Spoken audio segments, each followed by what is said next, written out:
Hi, this is Phil, and I'm here to tell you all about the Capes and Lunatics Patreon. Don't miss out on our comic book creator interviews, including our monthly Chichester chats with comic book legend DG Chichester, superhero movie brackets in our search for the worst comic book movie of all time, and many, many more specials, all completely uncensored.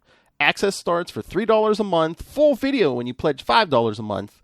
Check out the link in our show notes or go to patreon.com/capesandlunatics. Hope to see you there.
Hey everyone, it's Phil again. Like I said last week, this is a special episode and we'll be getting another one soon because tonight and the episode, if you're listening to this on the podcast in 2 weeks, I am talking to author Carrie Harris about some of her Marvel novels. Hello. How are you, Carrie? Hello.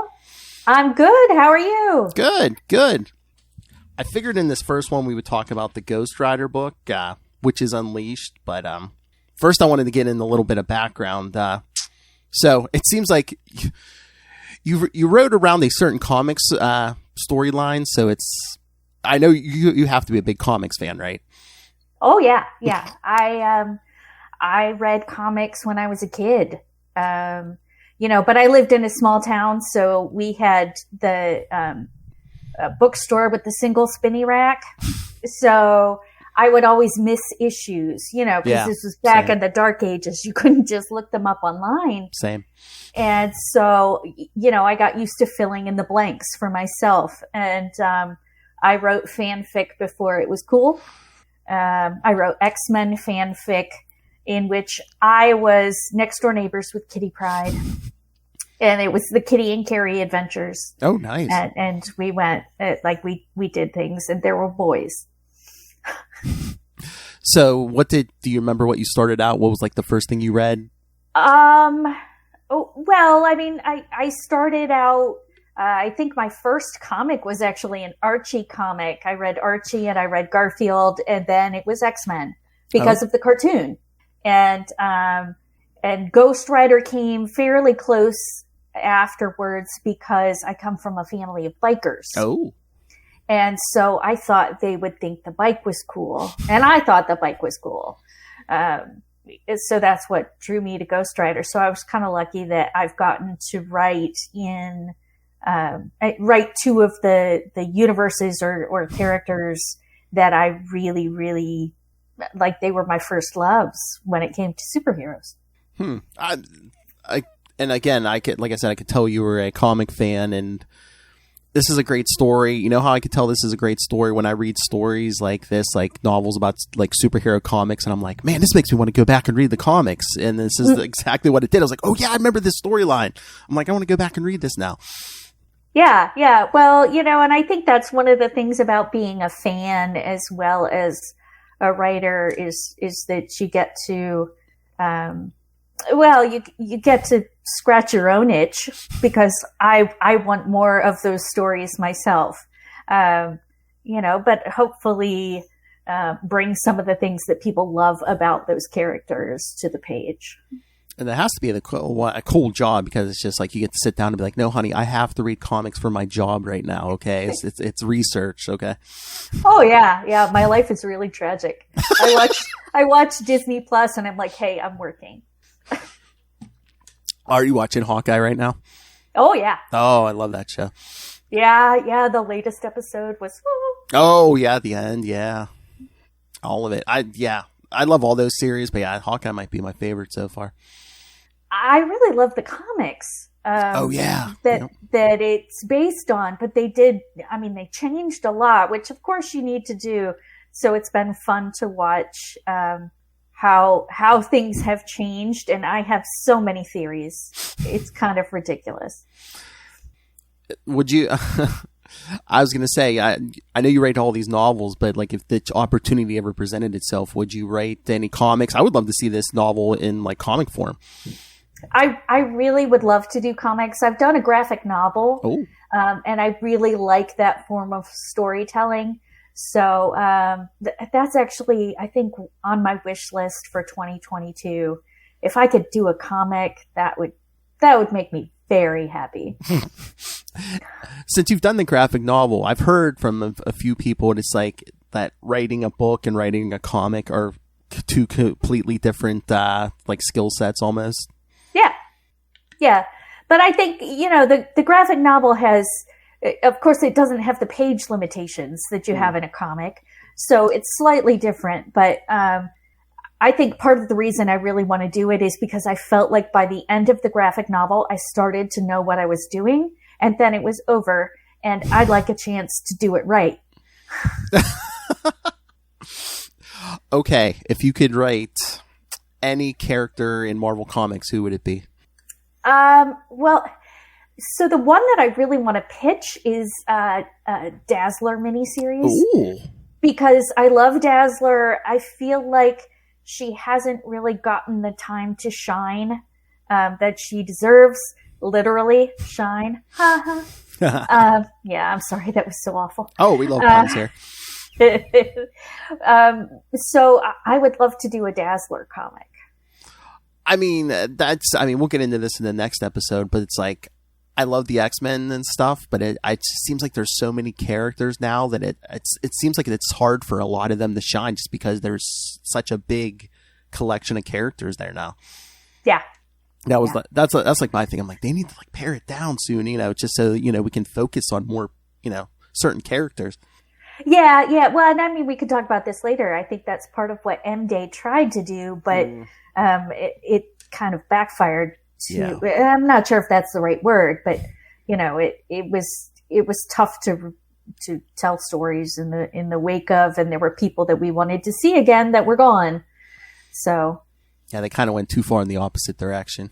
It's kind of hard to do something that big when you've got creators, each of whom have characters that they have stories for, and I would not enjoy being in charge of that. All right, let's get to this Ghost Rider novel, because like I said, I was very interested. The Ghost Rider brought me in, and then the rest of the characters kept me here. I love this. Yeah. Did you pick this, like, it's set in this era, when Johnny's tracking down Satan, he would help, he was Johnny to escape hell and stuff. Did you pick this era so you could use Jennifer Kale in the others, or why did you pick this era?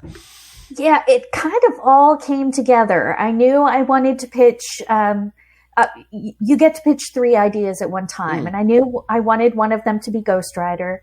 And part of the directive is from Marvel, is to write about characters who haven't gotten their time in the sun. And I think Jennifer Kale, and really the whole Witches trio, definitely fit that bill. Witches was a miniseries that I had super high hopes for. To this day, I don't remember who first told me about it, but they pitched it to me as Charlie's Angels, but with Marvel Mystics. Oh. And I want to cram that in my brain hole. Like that is a thing that I want. Oh, and, the fact that it was short, I wanted more. So, a lot of my books are really self-serving because I love Ghost Rider. I wanted more of that. And I love the Witches. I want more of that. And the fact that Jennifer and Johnny are cousins gave me a bridge to put the two together. And kind of looking at when the Witches were set is part of what drew me to, I picked part of the Vicious Cycle storyline from Ghost Rider, they're fairly close to each other timeline wise. And although the Aconite books are not canon from 616, what we say is we're about as close to that as you can get. So if we had a number, maybe we'd be 618. Oh, not official number, but if we're going to stake a claim and put our Aconite flag on it, maybe that's what the number we would pick.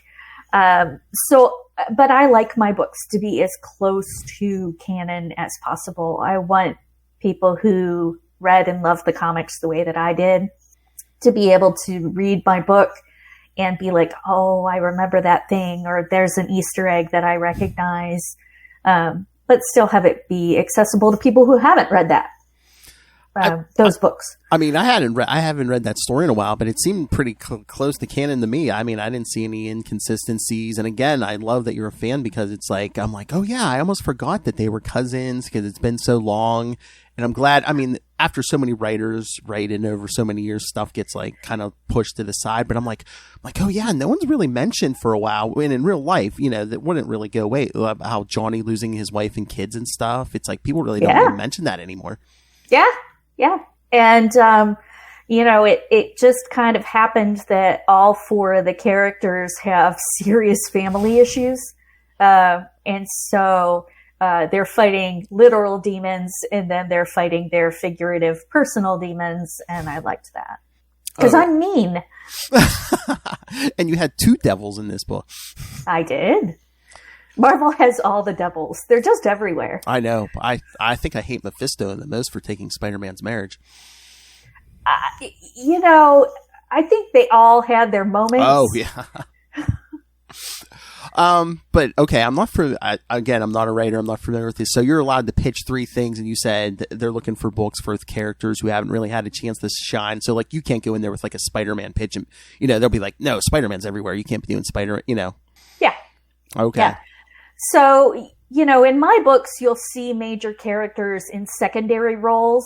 Like my X-Men books have Magneto and Cyclops and Emma Frost in them. And they do some pretty cool things, but the focus is on the characters who need their chance in the spotlight. And that's my job, is to give it to them. I mean, they should be, there should be ads for these books in the comics. I never see these, if it wasn't for the internet, one of the good things that come from the internet, I learned about these books. Yeah. Well, the line's new too. In fact, my X-Men book was the first book in the Xavier's Institute line. So, that was Liberty and Justice for All. And that was just like a year and a half ago.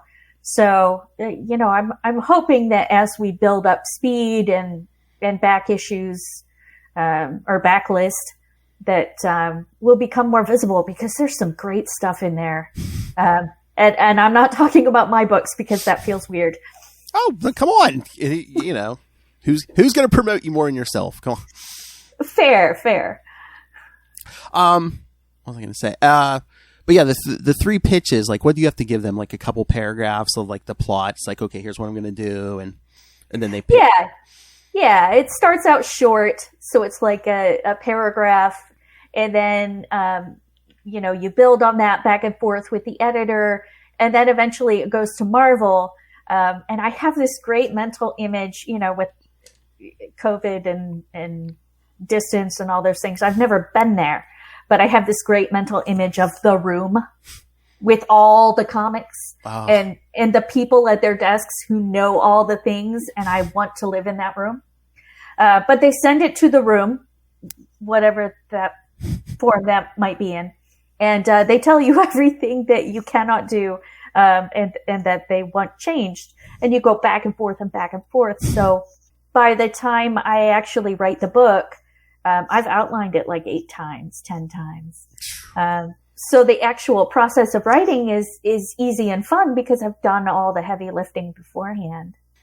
Is it? I'm trying to think of stuff they tell you can't do. Oh, well, of course you probably can't. So you can't kill off Johnny Blaze. That's like a brand. No, you can't kill off Ghost. I wouldn't want to. Oh no, I'm just saying. I'm just trying to think of some example where it's just like, yeah, you can't. Do any. This is a brand. You can't do anything that. Well, it's not necessarily going off brand, because part of the reason I write these books is because I love the brand and I don't want to break it.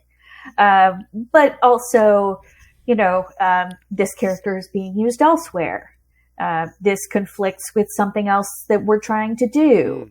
And so there's so many different arms of Marvel's work that even though we're not in canon, I think they're trying to make a concerted effort to introduce some variability and to not stomp on what other arms are doing, which is really a mixed metaphor, but hopefully you know what I mean. That's the person I want to talk to. It's like there's at least one or two people in the Disney organization who knows what's going on everywhere in the comics, in the novels, in the TV shows, in the movies, who knows everything. That's the person I want to talk to. It might be a brain in a jar.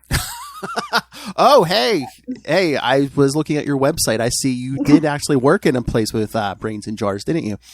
Yeah. That was my last desk job. Good for you. Yeah. So what, they're just like on the shelf, just like brains in jars? Well, it was a lab. We studied the human form of mad cow disease. Oh. And so people would send us brains from all over the U.S. and they would get misdelivered. So there was a running gag that I would walk down the hall looking for my mind because it was lost. So we have made very many awful puns about that. But yeah, I mean, they were in jars and preserved and frozen, and I saw a lot of brains. That's some kind of good prank in there somewhere, delivering a brain to someone's house. Yeah. Yeah. So, like, when you were working a regular desk job, were you still writing? Were you writing then? Just fanfic for fun, or were you like, okay? Here's the question. Now, I know I was going to ask you, when did you decide you were going to be a writer? Well, I wanted to write ever since I was in high school and did it as a hobby, but I figured it would remain a hobby because nobody I knew was a full-time writer. Nobody does that. That's like trying to be a basketball star or something. It just doesn't happen, right? Mm. So I got desk jobs and I just did it as a hobby. My first paid writing gig was in college. I wrote for a tabletop role-playing game. And so I just figured I'd make a little cash on the side and it would be fine. But the bug never went away. So after our twins were born, my husband and I sat down and said, daycare is pretty much eating up my entire salary. So I'm going to stay home for a couple years until they go to school full time. And if I sell a book by then, I'm not going back to work. And I have not gone back to work. Oh, since. Nice. See, it happened. Yeah, well, and there was a lot of butt in chair, figure out the craft. And I'm still learning. I mean, I've had 20 or 21 books out. Wow. Yeah. And, I'm still learning new things about it. And that's what I like about the job. That's probably a good job to have during these pandemic times, too. You get to stay in your house. Yeah. Although my first X-Men book, I was scheduled to start writing it the week that my kids went on virtual school. I do not advise that. No. There's no clear sign. It's like, okay, when I go in here and I sit down, no one bother me. I am working. I'm working. Oh, well, I got way behind just because I couldn't start. Everybody was stressed. Nobody knew what was going on. It all turned out fine, but yeah, I would prefer not to do that again. If at all possible, please, universe. I think a lot of people feel that. Yeah. Trying to think. I keep feeling like I'm like getting you off course. I'm like, all right, this time we're supposed to be talking about Ghost Rider. Did I ask you, is Johnny Blaze your favorite Ghost Rider? Yes. Okay. You did. Well, you didn't ask me. Yes, he is. Okay. He was my first Ghost Rider, and I Yes. think it's kind of like Doctor Who. You know, it's the first one is the one you love, and Johnny was mine. And also, he has the bike. I really would like to ride the bike. What, the one on fire? Yeah. Oh yeah. Yeah, I feel the same, and he was my first Ghost Rider. It was kind of like it was weird because it was during like that early 90s, but they had like reprinted like the last 14 issues of his original series, and I read that first. Yeah. So while my friends were talking about Dan Ketchum, I'm like, no, Johnny Blaze is awesome. Yeah. Yeah. And I mean, I like Danny. I like Robbie. Oh, yeah. You know, and I like the idea that we're getting to see different kinds of riders, you know, with the Year of Vengeance coming up. I'm super excited. But Johnny Blaze is always going to be my favorite. I'm committed. What did you think of the Nicolas Cage movies? I thought the Nicolas Cage movies were very Nicolas Cagey. And if you go in wanting to see a Nicolas Cage movie, you will be quite entertained. Yes. I'm not sure if it's the Johnny Blaze that I love, but there were some cool moments in it. Mm-hmm. And I think it's all in what you expect when you go in. I can't wait because they're going to have him in a movie soon or a Disney Plus. I mean, Blade's coming. They're going to have Ghost Rider. I really, I don't normally cast my books in my head, especially if they're based on comics, because I see the characters from the comics when I'm picturing it.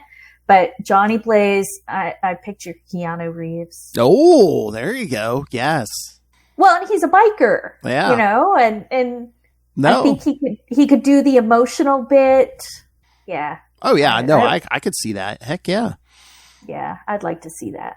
Definitely. Oh, oh my God! Come on, you're a big Ghost Rider fan. Come on, Marvel. I would love to see a comic series from Carrie Harris. Come on.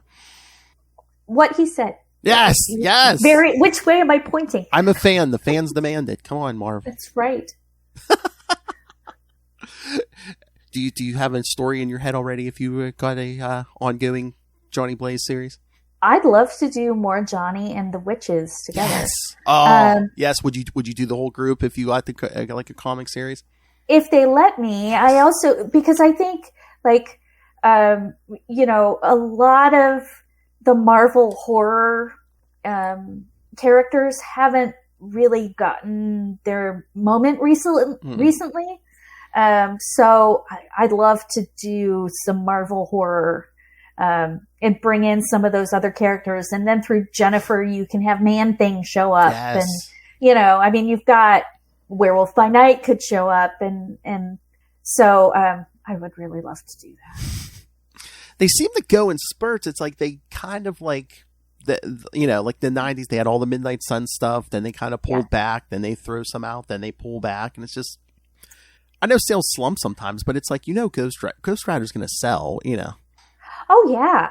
Yeah. And I think there are still stories to be told with Ghost Rider. Sometimes, I think they pull back because they've got to give things time to breathe, right? Mm-hmm. The character's already died 4 times and, lost 4 partners. I don't know why the number 4, but just multiple, and so you got to kind of give them a chance to recover and get some therapy. Oh yeah. There's so many comic characters. I'm like, they need to be in therapy. Yeah. Yeah. Well, pretty much everybody I write about. Yeah. Oh, I don't know if you're reading The Death of Doctor Strange right now, but he's technically dead. And they're teasing a new Sorcerer Supreme. Who do you think should be Sorcerer Supreme? Could it be a Jennifer Kale? I don't think it's Jennifer Kale. I think I'm wondering if it's Clea. Oh, that would be fun. I thought they were all going to be about branding and make it like Scarlet Witch or something. Yeah, or magic. Yes. I mean, that's been done, but She definitely has the chops for it. But if we're going to go for kind of a dark horse, I'm going to go for Clea. One of my co-hosts said, "Oh, it'll be Wong." I'm like, "No, he's too responsible, man." But, Stephen Strange is very irresponsible half the time. It's like, no, Wong is too much of an adult to be Sorcerer Supreme. Well, and also there's the question of exactly how much magic Wong is capable of. And depending on what storyline you're looking at, sometimes that's not much. It could be basically anyone, because there's like a past version of Stephen Strange running around right now, with like a finite amount of life and comics. I love it. It makes me feel good about my life. What, the comic? Yeah. Like, I don't have half this much drama. I'm doing okay. You may be right. I mean, maybe I've been reading comics since I've been 10 years old, and always makes me feel good. Maybe it's like, oh yeah, hey, mate, I don't have the problems these people. Yeah.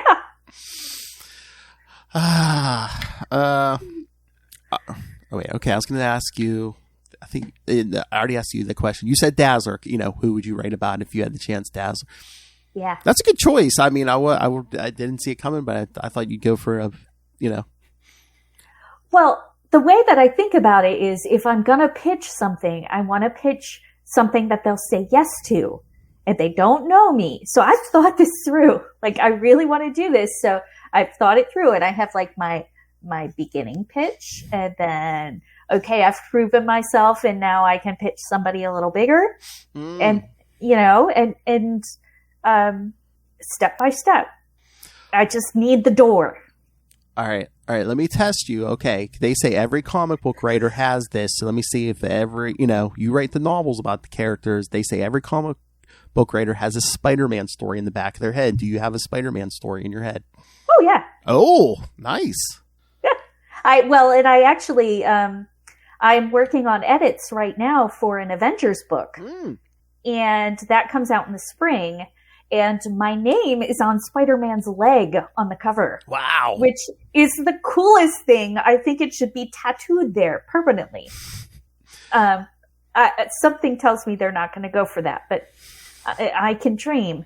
But so I got to write some Spider-Man, and that was one of the coolest things I have ever done. Oh man, I'm no writer. I would love to write some Spider-Man one day, but it's like I'd be afraid. It's like, oh, am I getting the humor right? Am I, is it coming off across well? Is that ever a thing? It's like, am I nailing the humor? Am I nailing the quippiness? Oh yeah, every joke has been carefully scrutinized multiple times, and it probably still isn't right, which is why I'm still editing. Oh, that'd be me. I'd be running in the next room, asking my 8-year-old, okay, can you hear this coming out of Spider-Man's mouth? Okay. Yeah. I mean, my kids are a little bit older, but they're, as much as is possible, because of course there are terrifying Marvel NDAs. And if you break them, the ninjas come out of the ceiling and they chop off your head. So, there's only so much I can talk about, but I will ask my kids very, very carefully, if X happened with an unnamed superhero, what do you think? If unnamed superhero got off their flaming motorcycle, which I mean, once they know who I'm, like, it's been announced and they know who I'm writing about, it's a little bit easier. But yeah. Do your kids think it's cool that you write these characters, or it's just like, oh, that's mom? I mean, they say they do, but they're teenagers, so who knows? So they can't show it. Okay. Yeah. But no, I'm actually going into my my twins' classroom next week, so we'll see exactly how much I can embarrass them in public. I mean, okay, come on. That has to be cool to those kids. It's like, hey, you watch any Marvel movies? Hey, I write that stuff.